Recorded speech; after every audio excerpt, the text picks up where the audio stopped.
while at long last relations between the Sussexes and the rest of the family appear to be thawing, for the staff that worked under Prince Harry and Meghan Markle the bad blood will likely remain. Indeed, those who worked closest with the couple, who call themselves the Sussex Survivors Club, accused the couple of bullying during their brief period as working royals. But they themselves then faced claims from Meghan that they had failed in their duty of care after the Duchess of Sussex said in her bombshell interview with Oprah Winfrey that there was a point during that time when she didn't want to live anymore. Writing in his biography about the staff who serve the royals, titled Courtiers, author Valentine Lowe said the palace needed evidence of the duty of care the organization had showed them, the Sussexes.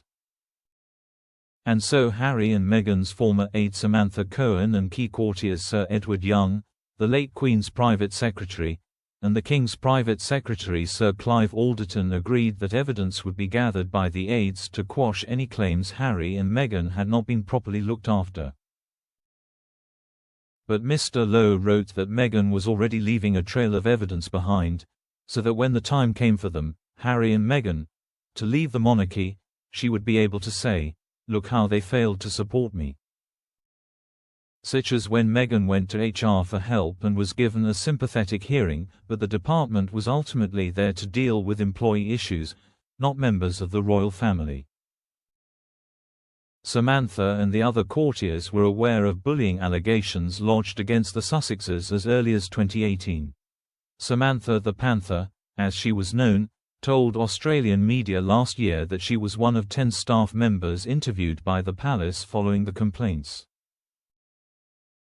However, it was Meghan that won in the battle to air her grievances first when, according to Mr. Lowe, she hijacked the narrative by making it all about her mental health, and all the things royal staff had done to help the couple succeed were forgotten, allowing Meghan to point out all the times they had failed her.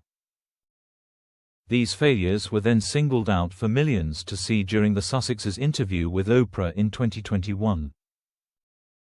Among her claims that concerns about her mental health were not taken seriously by staff, the couple also said separately that the royal family was racist.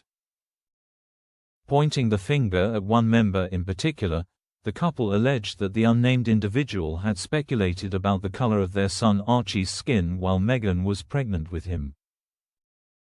She recalled concerns and conversations about how dark his skin would be when he was born. People were concerned with how dark Archie's skin would be. A tense-looking Harry confirmed this, saying he was the one who'd heard these comments and had told his wife.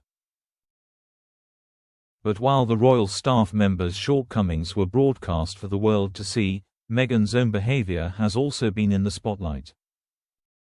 In 2018, royal aide Jason Naff, who at one time was exceptionally close to Harry and Meghan, sent an internal email raising concerns about Meghan's alleged poor treatment of staff in the royal family, which was leaked after Megxit. "I am very concerned that the Duchess was able to bully Tupa out of the household in the past year. The treatment of X was totally unacceptable," he allegedly wrote. "The Duchess seems intent on always having someone in her sights. She is bullying Y and seeking to undermine her confidence. We have had report after report from people who have witnessed unacceptable behavior towards Y." He also quit the royal household after accusing the Duchess of Sussex of mistreating 2 colleagues and undermining their confidence. According to royal author Robert Lacey, when Mr. Naff presented the Prince of Wales with a dossier of distress about their behavior, he went ballistic and was left astonished and horrified by what he heard. William's anger stemmed from the fact that a tradition of treating the staff like family within the royal family had been broken and that he personally knew many of those named, Mr. Lacey wrote.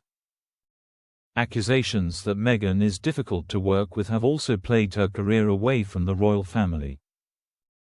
In May, Mail Online revealed that Meghan was banned by Vogue editor-in-chief Anna Wintour from being on the cover of British Vogue in September 2022 after the magazine boss became frustrated with all the Duchess of Sussex's team's micromanaging, one source said. And before she was even the Duchess of Sussex, Meghan was already starting to build a bad reputation among other magazine editors. In September 2017, 2 months before her engagement to Harry was announced, Meghan graced the cover of Vanity Fair. According to the then editor of the magazine, Graydon Carter, the soon-to-be Duchess of Sussex challenged a reporter over why she was being asked about her relationship with the now Duke of Sussex rather than her charity work. Speaking to the New York Post, Mr. Carter said Meghan asked the journalist, "Excuse me, is this going to all be about Prince Harry? Because I thought we were going to be talking about my charities and my philanthropy." The former editor then admitted he had no idea who Meghan was at the time and added that she was slightly adrift on the facts and reality. Earlier this year, Mr. Carter gave a simple but scathing takedown of Meghan during a discussion with Interview magazine. When asked about his thoughts on the Duchess, he called her the Undine Spragg of Montecito. His reference was to the main character in The Custom of the Country, a tragicomedy by author Edith Wharton published in 1913. The book tells the story of Spragg, a social climber who moves from the Midwest to New York to experience the high life. Spragg then marries a man from Manhattan's high society, but she is never satisfied because of her greed and ambition, with some readers describing her as vain, spoiled, and selfish. 2 years later, Meghan guest-edited the September 2019 Forces for Change issue of British Vogue, which featured 15 trailblazing change-makers on its cover. It became the fastest-selling issue in the magazine's 103-year history, selling out in 10 days. Among the advocates featured on the cover were Greta Thunberg, Sinead Burke, actors Gemma Chan and Jamila Jamil, and New Zealand's then Prime Minister Jacinda Ardern. But critics pointed out that the Queen was not among the 15 women she admires featured, and neither were there any nurses, doctors, lawyers or teachers. 3 years later, the Duchess was due to appear on the cover of British Vogue at the same time as Meghan's keynote appearance at the One Young World Summit in Manchester in September 2022. But insiders from Condé Nast, Vogue's parent company, claim it was abruptly pulled and scrapped completely. An insider told Mail Online that Meghan was being difficult about making it a cover and her team were insisting on particular straplines. She then found herself at loggerheads with not only the editor of British Vogue, Edward Enninful, but the Queen of Fashion magazine's Anna Wintour. The insider said, "Anna heard about it, and just like banned her and said, 'That's it. We don't want to do this.' And Sir, Meghan didn't get the cover, and I guess she didn't even get the story." British Vogue editor-in-chief Edward Enninful probably agreed with Anna that you don't get to call the shots on who's on the cover. That's absolutely an editor's decision. Anna was off. Anna was like frustrated with all the micromanaging, and just was like, "All right. That's it. She can't have the cover and we're not doing the story." The source added that Meghan's level of desire for detail and control on the media is almost like Beyoncé level, but shush is not Beyoncé. However, the Duchess is said to have been relaxed with no expectations, although her team had high expectations for the piece in Vogue.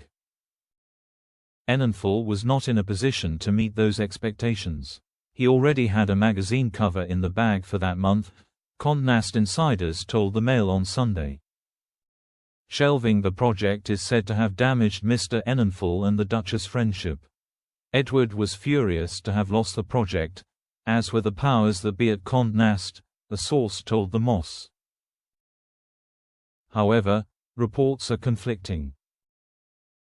Producer and journalist Jane Marie, who worked with Harry and Meghan during the development of Archwell audio projects, insisted to Vanity Fair that Meghan is just a lovely, genuine person.